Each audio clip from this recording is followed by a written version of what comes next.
গত সরকার শুধু দুর্নীতি না, এই প্রতিষ্ঠানগুলো ধ্বংস করার মাধ্যমে একটা সম্ভাবনাময় দেশকে সব সম্ভবের দেশে পরিণত করছে।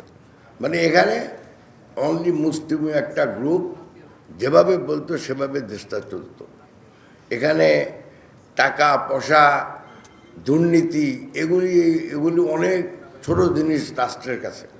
ছোট জিনিস বলতে এই যে ঠিক আছে, ছোটোখাটো একটু দুর্নীতি হতে পারে, কিন্তু প্রতিটা প্রতিষ্ঠানকে ধ্বংস করে প্রতিটি প্রতিষ্ঠান নিজেদের কাজে ব্যবহৃত করছে, যার জন্য রাষ্ট্রের এই অবস্থা। এবং এই রাষ্ট্র ঠিক করে যদি আমরা চাই, যদি কেউ মনে করে রাজনীতি ছাড়া রাষ্ট্রকে ঠিক করতে পারবে, ওরাও বোকার স্বর্গে বাস করতেছে। অতএব যদি এই দেশের প্রতিষ্ঠানগুলোকে আমরা ঠিক করতে চাই, এই রাষ্ট্রকে যদি জনগণের কল্যাণে রাষ্ট্র পরিচালনা করতে চায়, তাহলে অবশ্যই যেটা দরকার দেশ হল রাজনৈতিক সরকার, যেটা যে সরকার হবে জনপ্রতিনিধিত্বশীল, যে সরকার জনগণের ভোটে নির্বাচিত হবে, যে সরকার জনগণের দুঃখ দুর্দশা বুঝবে, এবং যে সরকার হবে গণতান্ত্রিক, অর্থাৎ সরকার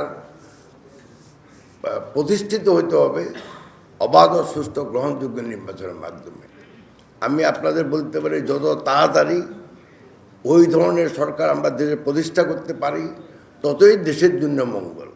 আদারওয়াইজ আগে যা খারাপ করছে দুর্নীতির মাধ্যমে, এখন দুর্নীতি না করেও কিন্তু খারাপ হবে ভবিষ্যতে। এবং সেই খারাপটা হয়তো কেউ চোখে দেখবেন তাড়াতাড়ি, কেউ একটু পরে দেখবেন। কারণ আমরা দেখতেছি প্রতিষ্ঠানগুলো এখনও অকার্যকর, ঘুষ এখনও কমে নাই। আর একটা গোষ্ঠী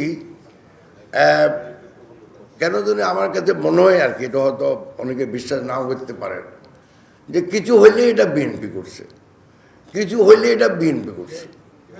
নিজেরা সমস্যা সৃষ্টি করে বিএনপির দোষ দেওয়া একটা গোষ্ঠীর অভ্যাসে পরিণত হয়েছে। এবং আমি মনে করি আমার দল ওই গোষ্ঠীর সাথে আপাতত একটু দূরে থাকাই ভালো ওদের থেকে। আমি কারো নাম নিচ্ছি না, এটা আপনারা সবাই বুঝতে পারেন যে কারা এগুলি করতেছে, কেন করতেছে। আমাদেরও দোষ আছে, এই নয় যে একবার আমরা তুলসী দেওয়া পাতা। আমাদের দলেরও দোষ আছে, কর্মীদেরও দোষ আছে, নেতা আমাদেরও দোষ আছে নেতা হিসাবে।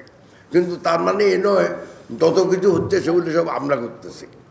তো এই জন্যই আমরা চাই, ঠিক আছে, দেশে অবাধ ও সুষ্ঠু গ্রহণযোগ্য নির্বাচনের দরকার। আমাদের দল গত 17 বছর এই অবাধ ও সুষ্ঠু গ্রহণযোগ্য নির্বাচনের মাধ্যমে দেশে গণতান্ত্রিক সরকার প্রতিষ্ঠা করার জন্য প্রতিদিন সংগ্রাম করে গেছে।